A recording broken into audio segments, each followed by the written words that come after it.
लोग मिल रहे हैं। तकरीबन 10 महीने बाद ये जीबीएम हुई है शुरू। तो आप मैं सलामत करता हूँ, अस्सलाम वालेकुम। और जितने भी गेट पे साथी खड़े हैं सब ग्राउंड में आ जाए। देखिए इन 10 महीनों में सबके सामने सूरत हाल जो भी रही चीजें, ना इत्तेफाकियां आपस में, अगर ऐसे ही हम आपस में लड़ते रहे तो यकीन मानो बढ़ जाएंगे, और बढ़ जाएंगे तो एडमिनिस्ट्रेशन आपका कोई सुनवाई नहीं करेगा। सबसे पहले तो सबको मिलजुल कर एक प्लेटफॉर्म पे आना चाहिए, और एक प्लेटफॉर्म पे आने के बाद जितनी भी डिमांड्स है हमारी, चाहे हमारे टेम्परेरी भाई हो, वो भी बहुत परेशान है। आज मैं सच बताऊं दिल से, वो भी बहुत परेशान है। ऐसा नहीं है उनके कोई अलाउंसेस नहीं लग रहे, और उनके बच्चों की फीस के जो पैसे मिलते थे वो भी नहीं मिल रहे आज, और सारे अलाउंसेस रुक गए। तो वो भी उतना ही परेशान है जितना डेली वेजर साथी परेशान है। क्यों ना आज टेम्परेरी और डेली वेजर मिलकर दोबारा से फिर से पहल शुरू करी जाए, और पीछे जो हुआ उसको भुलाकर आगे बढ़ा जाए, और एक ऐसी मुहिम चलाई जाए जिससे कि डेली वेजर साथियों की भी और टेम्परेरी साथियों के भी काम जो रुके हुए हैं वो सारे काम दोबारा से चालू हो। क्योंकि मेरी अपनी सोच है, जोड़ने वाली चीज होनी चाहिए, तोड़ने वाली नहीं। जो भी बुलाने का है डेली वेजर का रेगुलराइजेशन सबसे पहला पॉइंट है, और यही टेम्परेरी का पॉइंट है। 1 पॉइंट एजेंडा हमारा इस टाइम जो होना चाहिए वो रेगुलराइजेशन है। उसके अलावा मैं कोई दूसरी बात नहीं करना चाहता। फिलहाल मेरी 2 ही पॉइंट है, रेगुलराइजेशन देन सेंट्रल वेजेस। 2 साल से हम पेपर दे दे के थक गए, मेमोरेंडम दे दे के थक गए, लेकिन अब वक्त आ गया है, ये लास्ट मेमोरेंडम है, इसके बाद अब हम कोई मेमोरेंडम इनको नहीं देंगे। पहली बात तो ये समझ लीजिए, अब कोई हम मेमोरेंडम नहीं देंगे। हमसे एडमिनिस्ट्रेशन पेपर मांगता है कि फलाना पेपर, फलाना उमा देवी, हमें भी मालूम कौन सी उमा देवी, कौन सा पेपर। आपको तो पेपर निकालना खुद पड़ेगा, आपको मेहनत खुद करनी पड़ेगी। हमें परमानेंट करिए, कैसे करेंगे आप जाने। हमारा काम ये नहीं है कि आप परमानेंट कैसे करेंगे, हमारा काम सिर्फ इतना है कि आप वक्त से हमें परमानेंट कर दीजिए, बच्चों की जो खुशहाली घर में बनी रहे। क्योंकि आज डेली वेजर हो चाहे टेम्परेरी साथी हो, जहनी तौर से परेशान है। कोई एक आदमी ऐसा बता दो जो आदमी घर जाकर सुकून से बैठता हो, सुकून से बैठता हो, जो जब भी सोचता है कि मेरे यहाँ अलाउंसेस नहीं आ रहे, यार मेरी सेंट्रल वेजेस लग जाती, यार मेरी सैलरी इतनी बढ़ जाती। सब लोग परेशान है। और दीगर यूनिवर्सिटीज में उठा के देख लीजिए, कहीं कोई परेशानी नहीं है, सब जगह जनरल सिलेक्शन कमेटी चल रही है, रेगुलर जनरल सिलेक्शन कमेटी चल रही है। वाइज यूनिवर्सिटी है, ना तो जनरल सिलेक्शन कमेटी हो रही है, ना सीआरआर अप्रूव्ड हो रही है। तो हम तो एडमिनिस्ट्रेशन से सिर्फ कहते हैं प्यार से कि टेबल पे आइए, बैठिए और हमारे मसाइलों को हल कर दीजिए, हम चले जाएंगे। लेकिन इस बार अगर हम आए रजिस्ट्रार ऑफिस पे तो नौकरी ताक पे रख के आएंगे और अपना काम करा के जाएंगे, ये बात समझ लीजिए कान खोलकर। हम कोई भी किसी भी तरीके की बदतमीजी नहीं करना चाहते इंतजामिया से, ना हम कोई भी टकराव चाहते इंतजामिया से, लेकिन हम ये जरूर चाहते हैं हमारा काम हो। काम कैसे होगा वो एडमिनिस्ट्रेशन जाने। हमारे पास कोई पेपर नहीं है, हम नहीं देंगे पेपर इनको। अब तक जितने पेपर दे दिए हमने, अब कोई पेपर नहीं देंगे।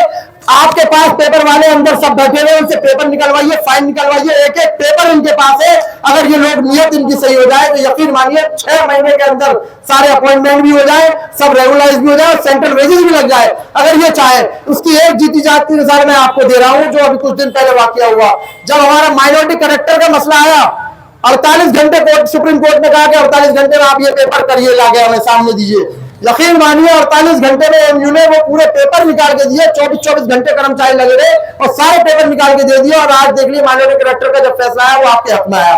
तो मैं यही चाहता हूं कि जब हमारा मसला आए तो इन 48 घंटे में ही हमारे पेपर भी टेबल पे आए और सारे हमारे मसले भी हल हो जाएंगे।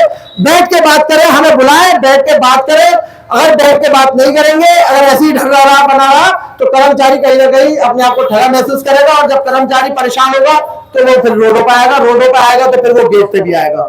हम टकराव की स्थिति बिल्कुल नहीं चाहते। हम चाहते प्यार से, मोहब्बत से हमारे सारे काम हो जाए।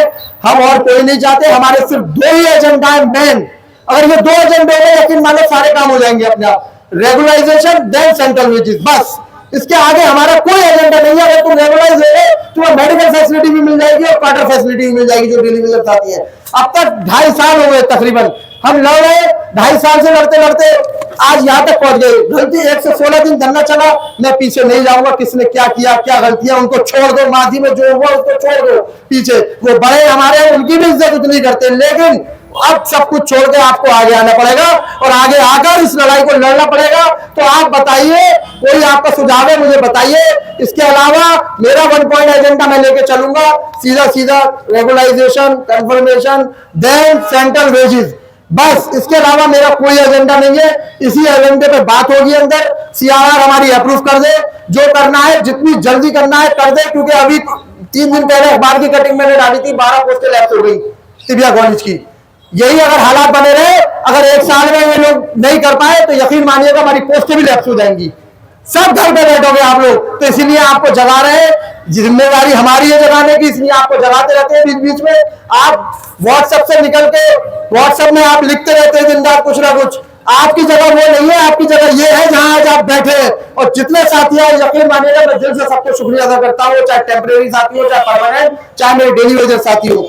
सबकी जगह ये है, यहाँ पर आइए, जनरल बॉडी करिए, अपनी मीटिंगें करिए, अपनी बताइए जो परेशानियां हैं।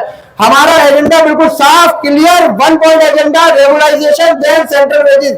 सेंट्रल वेजेस की जहां तक बात है, सेंट्रल वेजेस पे मतलब इंशाल्लाह मुझे पूरी उम्मीद है कुछ ना कुछ उस मसले का हल निकलेगा, वो भी टेबल टॉक से निकलेगा। और हम भी चाहते हैं सारे मसाइल टेबल टॉक से हो जाए, टेबल टॉक से हो जाए, उससे बेहतर कुछ नहीं है। अगर टेबल टॉक से नहीं होते तो हमारे पास फिर बहुत सारे ऑप्शन है, पहले भी हमने दिखाया करके आगे भी दिखा देंगे। शुक्रिया साथियों, ये मेरा मेमोरेंडम है आज का, छोटा सा मैं मेमोरेंडम आपको बताना चाहता हूँ। पहला पॉइंट तो हमारा रेगुलाइजेशन का ही है, इसमें साफ साफ। दूसरा पॉइंट हमारा सेंट्रल वेजेस का है, और तीसरा पॉइंट जो था हमारा एमएएस का है, जिसमें हमारी फैमिलीज कवर नहीं होती डेली वेजर साथियों की, कम से कम उनकी डेली वेजर साथियों की फैमिलीज कवर की जाए। और चौथा हमारा जो एएमयू क्वार्टर खाली पड़े हुए, एफ टाइप कम से कम 100-150 क्वार्टर खाली पड़े हुए, कम से कम वो list as a caretaker दे दिया जाए डेली वेजरों को, जिससे कि उनका भला हो जाए, उनको साफ सफाई हो जाए और थोड़ा सा पैसे भी एएमयू के अकाउंट में आ जाए। तो ये मेरी छोटी सी डिमांड है। अगर किसी को कुछ बोलना है तो साथी यहाँ पर आ जाए और अपनी बात रख दे। लेकिन प्रोफेसर साहब ने जो टाइम दिया है गेट पे बुलाने का, वो 5:30 का है, 5:32 हो चुके हैं। बाकी आप सब लोगों की मर्जी है, जैसे जनरल बॉडी चाहे।